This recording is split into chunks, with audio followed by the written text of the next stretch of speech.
So today's passage is the calming of the storm and Peter, Jesus walking on the water. Let me just remind you of the passage, probably one of the most familiar stories in the Bible. Immediately he made the disciples get into the boat and go before him to the other side while he dismissed the crowds. Matthew 14, verse 20 through 22. And after he dismissed the crowds, he went up the mountain by himself to pray. When evening came, he was there alone, but the boat by this time was a long way from the land, beaten by the waves, for the wind was against them. And in the fourth watch of the night, he came to them, walking on the sea. Just imagine that. But when the disciples saw him walking on the sea, they were terrified. I bet they were. And said, "It is a ghost." And they cried out in fear. But immediately Jesus spoke to them, saying, "Take heart, it is I." Actually, the Greek says, "I am." Ego eimi, thank you. "Do not be afraid." Peter answered him, "Lord, if it's you, command me." In fact, the Greek says, "Since it's you, command me to come to you on the water." He said, "Come." So Peter got out of the boat and walked on the water. Let me say that again. Peter got out of the boat and walked on the water. Just imagine. And came to Jesus. So he must have gone quite a way. He must have gone quite a way on the water. And then he came to Jesus. But when he saw the wind, he was afraid. What was he doing? Looking somewhere else. And beginning to sink, he cried out, "Lord, save me!"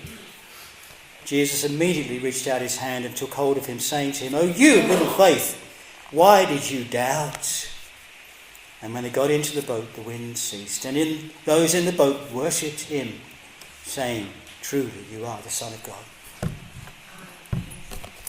So today's passage is about the weather. We love to talk about the weather, don't we?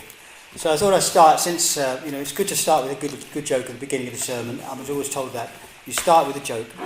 My cat likes stormy weather. When it rains, it purrs. Did anyone get that? Oh, never mind. What does the king wear during stormy weather? A raincoat. Since this bad weather started, my wife hasn't stopped staring through the patio windows. If it gets any worse, I might have to let her in.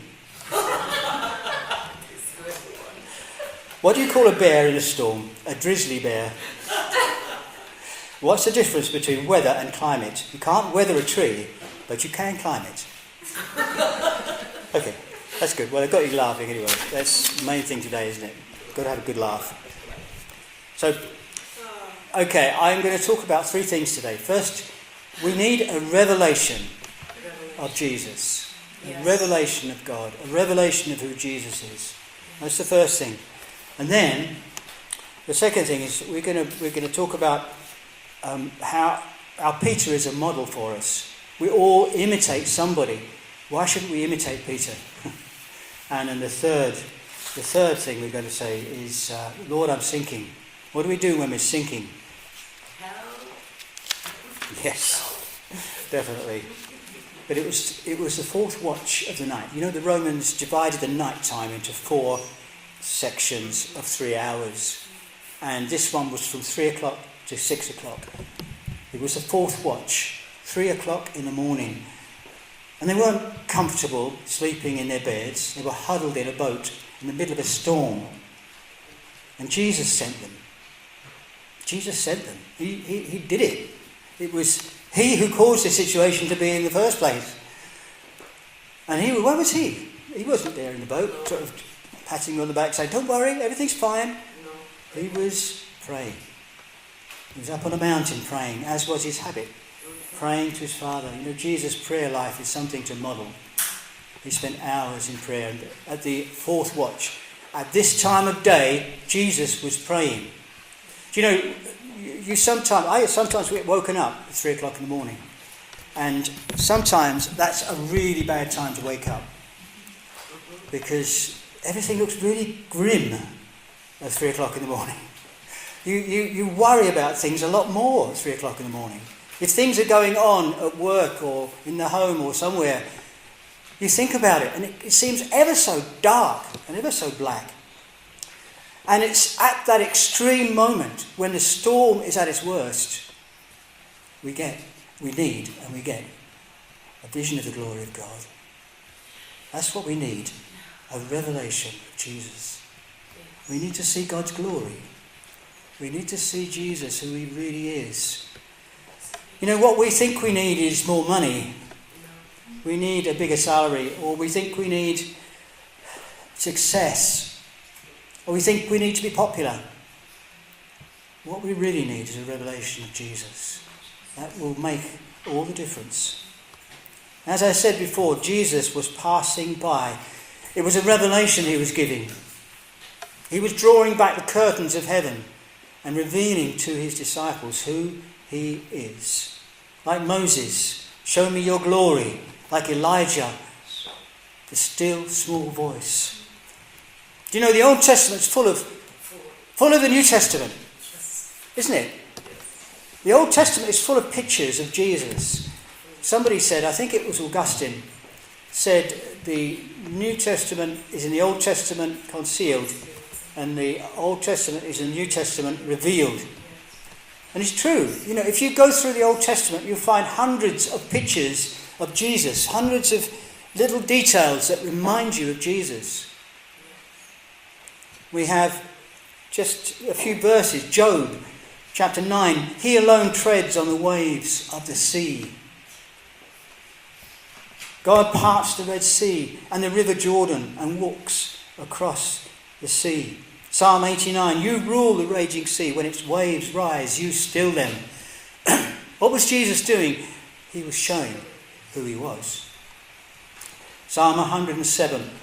They cried to the Lord, and he made the storm be still and the waves be hushed. Jesus was revealing them who he was. And by now, I think some of them have really got it. Peter had. But in saying the words, take heart, it is I, really, take heart, I am, Jesus said, ego eimi. He was actually saying something very, very deep about himself. Take heart, he said, don't be afraid. Take courage. Look, I am Yahweh, who revealed himself to Moses in the desert. I am who I am. What a revelation. Just like the high priest in Mark later on, the priest said, are you the Christ? And Jesus said, I am. And you shall see the Son of Man at the right hand of God, coming on the clouds. I am. They knew what it meant. So what did Jesus mean when he said, I am? What was he revealing about himself? What was he revealing about his character, his nature, his divinity? What was he revealing about? First of all, he was revealing that he is, I am in control. Jesus said to Peter, why do you doubt? Did you know I was in control? Why do you doubt? God's in charge. Jesus is in charge if the worst happens. You know, if the boat collapsed, he's still in control. Jesus sent them into a storm. You know, we don't expect life to be all roses, a bed of roses when we're Christians. He said, in the world you will have trouble. In the world you will have storms. In the world you will have a lot of bother. Jesus said, in the world you will have a storm. But just remember, I am God. I'm in control. I'm there. Even when the worst happens and it seems like God has not answered your prayer, you can still trust him. Job said, Job 13:15, though he slay me, yet I will trust in him. When faith does not seem to be rewarded, God can still be trusted. Sometimes God speaks to you and says strange things. I asked a friend to come this morning who was really in need, and just at a certain point, I had God say to me, you will be disappointed today. And I got a text straight away from my friend saying, I can't come today. You know, there are disappointments that come along every day. Doesn't mean to say he's not in control. It means I am greater than your problem. He's bigger than the weather, bigger than your need. I can speak a word and stop that storm if I choose, but he didn't. He let the storm go on because he wanted to reveal something to the disciples. And Jesus said, greater is he that is in you than is in the world. I am greater than your problem. And then, I am the way. That famous, very famous word where Jesus said, I am the way, the truth and the life. That's more profound than we realise. I am the way. What does it mean? He's the way. Through him, only through him, we have access to the Father. Through his blood shed on the cross. I am the way. I am the way through the problems in your life. Trust in me. I am the way to be victorious. I am the way you can walk on water. He is the way to the Father. And the second thing I want to say today is this. Every one of us imitates people. Why not imitate Peter? Why should we imitate Peter? Here was a man, I would say, here was a man who was passionately and totally and completely in love with Jesus. He loved Jesus. He loved this man. In fact, there are titles of books that I came across. The Man Who Loved Dogs. Another one, The Man Who Loved Flowers. I'd love to write a book called The Man Who Loved Jesus. Because Peter is the one who stands out of the disciples who loved Jesus. John's Gospel says that John was the disciple Jesus loved. But at the end of John's Gospel, Jesus says to Peter, Peter, do you love me? Peter says, yes, Lord, you know I love you. 3 times he confessed to Jesus that he loved him. He was a man who loved Jesus. What is it about Jesus, about Peter, we should imitate? He would do anything for the one he loved. Do you remember when you were first in love with your wife, your partner? You would cross the seas to go be with her. You would do anything for that one. Jesus would do anything. Peter would do anything for Jesus. He was totally committed. Would you do anything for Jesus? Would you walk on water if he asked you to? I'm not saying he will ask you to. I don't think he will. I'll be perfectly frank with you. He won't ask you to walk on water. There was a girl, a couple of girls in Korea, South Korea, in Yonggi Cho's church. I don't know if you've ever heard of Yonggi Cho's big church. And they believed God wanted them to walk on water. And so they walked on this river and they drowned. It was a terrible thing that happened. They had no command from God to walk on water. I don't think this miracle is something that's likely to be repeated. Some things like it will. But Peter loved Jesus the day he met him. He saw Jesus in control of a shoal of fish, sending them into his net after a long night of fishing. He recognised God in Jesus in that very moment. And he fell on his knees and repented. Depart from me, I'm a sinful man. Depart from me, Lord, I'm a sinful man. He knew he was in the presence of God, even in that moment when he first met Jesus. Peter risked everything. His career, he gave up fishing. His livelihood, his security. He just became a kind of part of a wandering band travelling all around Galilee. He gave up his home comforts. He loved Jesus. He trusted him. He wanted to be with him. He wanted to be like him.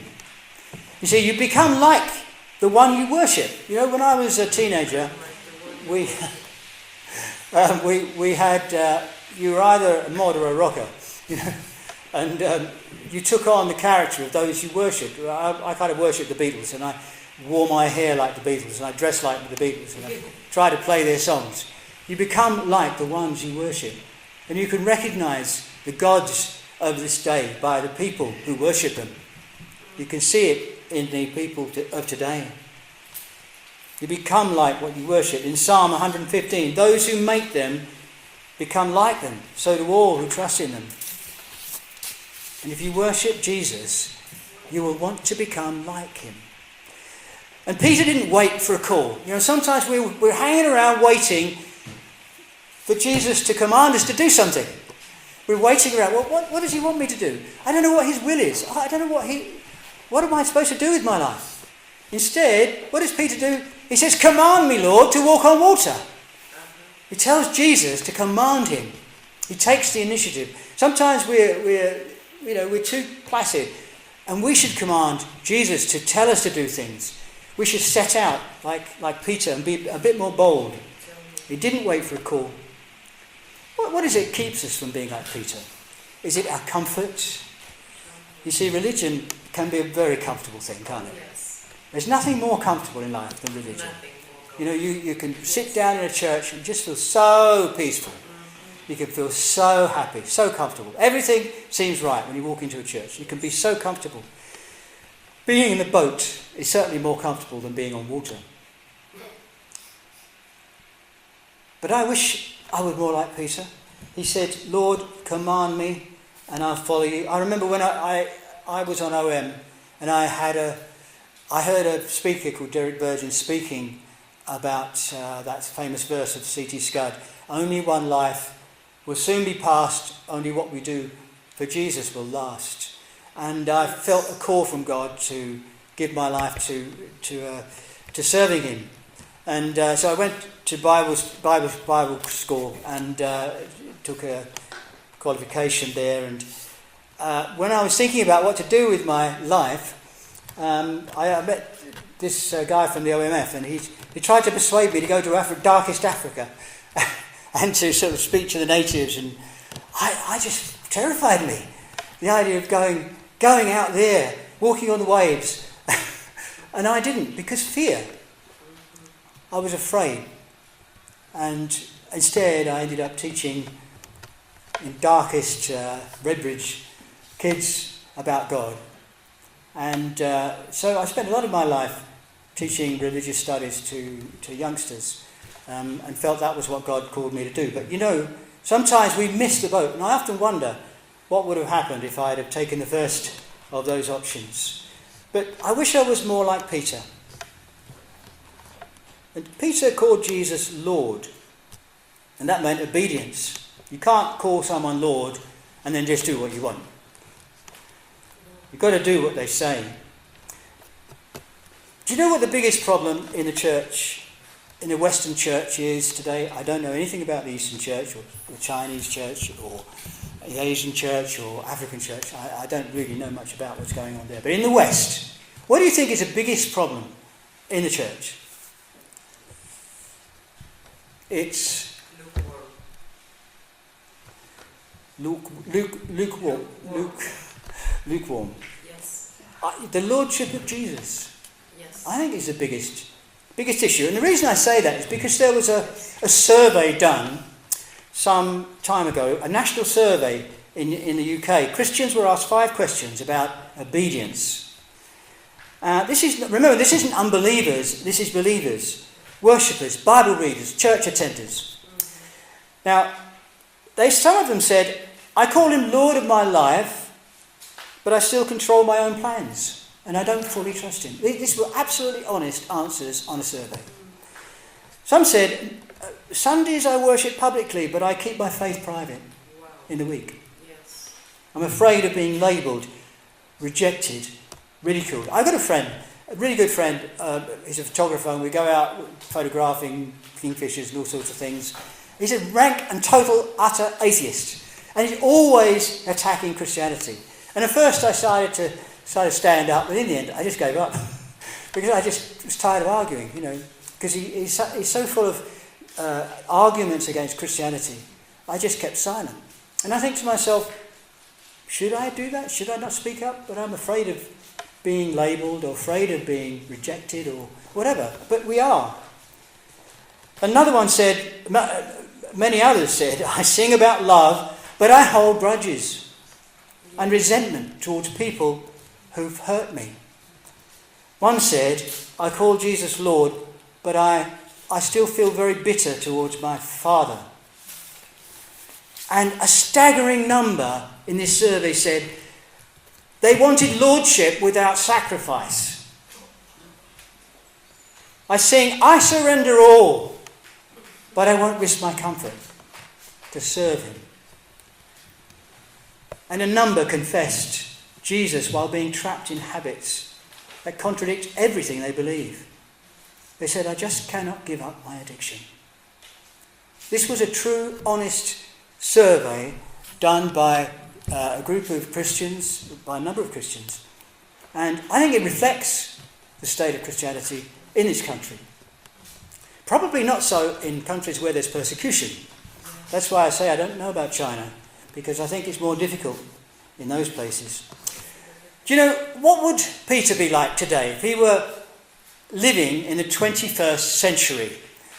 I love watching these films, the Mission Impossible films. Do you ever see these? No. So I'm talking to the unconverted. You haven't seen the films. Okay. In Mission Impossible, there's a character called Tom Cruise, famous actor, and he takes the most incredible risks doing the most incredible stunts. And the thing about Tom Cruise is that he does all his own stunts. He does take the most incredible risks. They are not fake, they are real.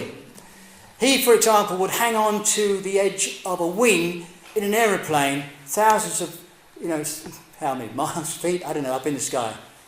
And he's been hurt and hurt a number of times. He almost drowned when he had to hold his breath underwater for 6 minutes when he was trapped in a submarine. Almost crushed in a car crash, smashed his ankle jumping off a roof. He took risks. Peter, I think, would be a bit like Tom Cruise living today. He would be a risk taker. He wouldn't be afraid. Oh, I don't know. I think Peter was afraid. Tom Cruise says, I am afraid. I just don't mind being afraid. You see, he's so used to being afraid. He got used to it. When you take risks, you get to that point where you can actually manage the fear. And you overcome it. You know, when I was really young, I was a teenager, I was really quite nervous of being in public. And one day I picked up a guitar and started to play. And I overcame my fear of being in public by playing the guitar. You see? So we can, and I manage that fear. And Tom Cruise says, when you have to cope with a lot of problems, you're either going to sink or you're going to swim. Simple. Peter faced with the waves, was either going to sink or to look at Jesus. Someone else said, ships don't sink because of the water around them, they sink because of the water in them. Don't let what's happening around you get inside you and weigh you down. Okay, my third point today is we need to call out to Jesus. We need to say, Lord, I'm sinking. Please save me. I'm sinking. Do you ever feel like that? Lord, I'm sinking. Do you ever feel you're sinking? Hands up if you ever feel like you're sinking. Just about everybody. Why? Because there are times when those problems just get on top of you.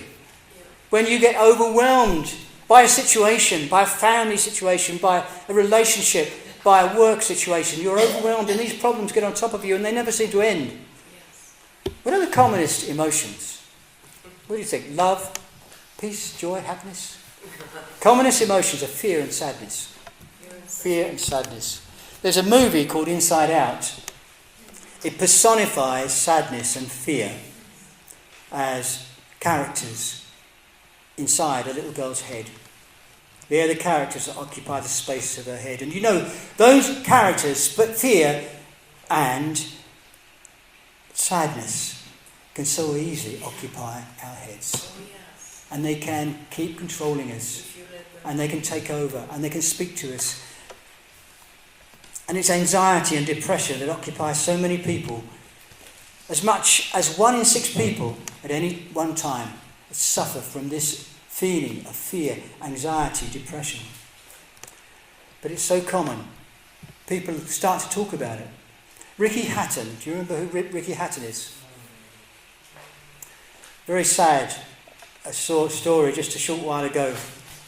He took his own life. Very famous boxer. He lost the title to Floyd Mayweather in 2007, and since then it was downhill all the way with depression, failure, lost identity, alcohol and drugs. Another boxer called George Foreman could have gone the same way. He, back in 1977, he lost a fight. He was a world heavyweight champion at the peak of his career, and he lost a fight to Jimmy Young. He could have drowned himself in despair and depression, drinking and drugs, but in the dressing room something happened. He had an encounter with Jesus. And Jesus reached down and lifted him out of the water. He described it as a near-death experience. He'd actually sort of lost consciousness, and he had never been a believer, although he was raised by a mother who had a faith. But it happened that his 5-year-old nephew was very sick and had gone into a coma. And George was so burdened for this boy that he actually said a prayer to God. Like a lot of people who don't believe in God, when they're in trouble, they pray. And he said, God, if you can heal him, you can have my life. He made a bargain. And you know what? God kept that bargain. He kept that bargain. And there, in that dressing room, George Foreman met with God.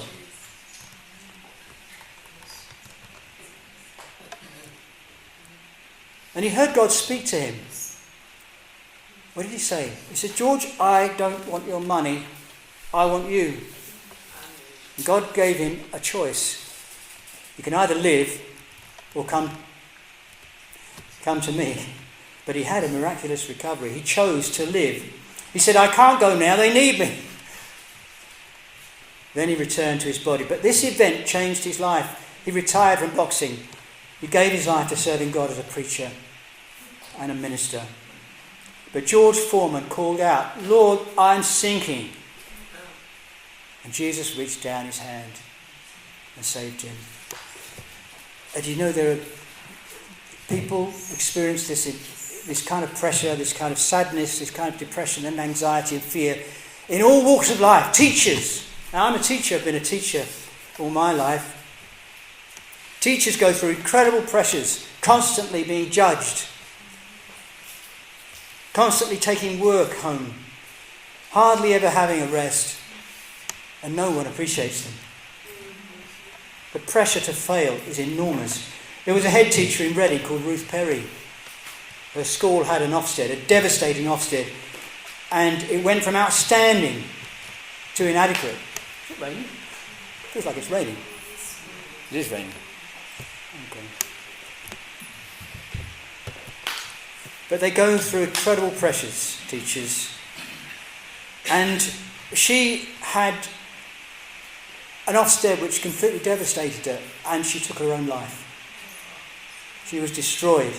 The pressures to perform, the pressures not to fail, the pressures to do well, the pressures of being judged all the time, and people living up to people's expectations are too much. I had a good friend during the lockdown who was a photographer and a lovely Christian man. I have no idea what happened to him, but he took his life during the lockdown. Absolutely terrible. And I had no idea. You know, people, we just don't know what's going on in people's lives. You see, Jesus is there to lift us up. We needn't be like this. We needn't be in despair. Because he's there to lift us up. And there are so many examples of people who have just called out, Jesus, I'm sinking. Lift me up. When we just turn our eyes to him. Do you remember the big movie? You must have seen this. The Titanic. Yes. You've heard of it anyway. That great ship that was unsinkable, that sank in the North Atlantic, and 1,500 people died. In the story, Jack is almost a type of Jesus. He sacrifices himself for Rose and lets her have the raft while he just sinks in the water. You see, Jesus has taken our place. He has sunk for us. We don't need to sink. We can just put out our hands for him to lift us out. And Rose, on that raft, tries to call out for the lifeboat, and they don't hear her.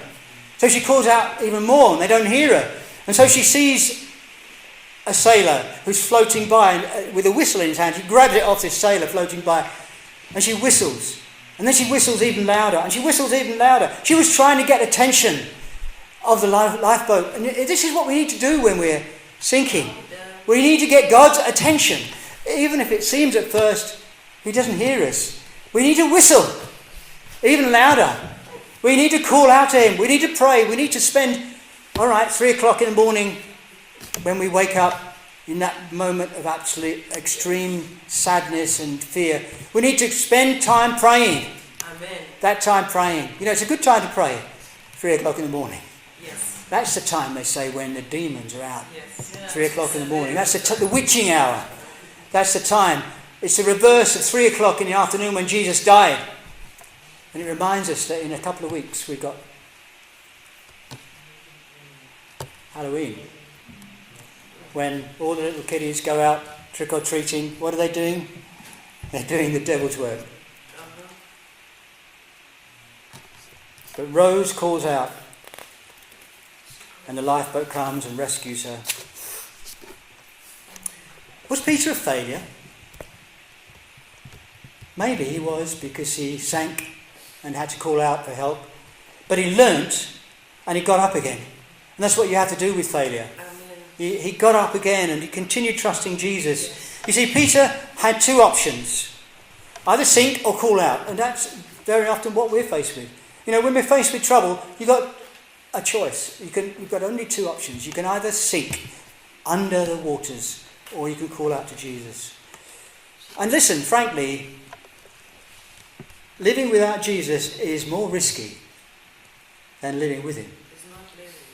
Living without Jesus is more risky. Most accidents happen in the comfort of the home, in a safe place. Falls, burns, cuts. More accidents happen in the home than in the workplace or outside the house. It's risky. Being with Jesus is not such a big risk, because he's always there to help you. He's always there to call upon. And remember, he's bigger than your fears. He's there. I've got a little video clip of another film. You can tell I like watching films, can't you? It comes from the fact that I used to be a teacher. And I always feel teaching religious studies, the visual is far more important than what you hear. One in the eye is worth two in the ear. So what you see will stick with you more than what you hear. You probably will forget everything I've said, but you will not forget this clip. In Indiana Jones and the Last Crusade, he has to make a leap of faith.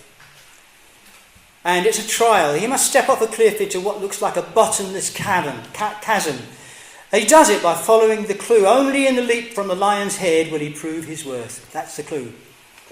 And as he steps out, it's just a chasm. All he can see is a big, big hole, dark hole. But as he steps out, he discovers under his feet an invisible bridge, camouflaged to look like a cliff. It's an optical illusion, but it's only as he steps out that he sees that and finds that what he feared most is actually not to be feared. And when you step onto the water, what you fear most is actually Jesus is there. They feared Jesus, but actually there was nothing to fear because he was there, because they could step on the water. Let's have the video, please.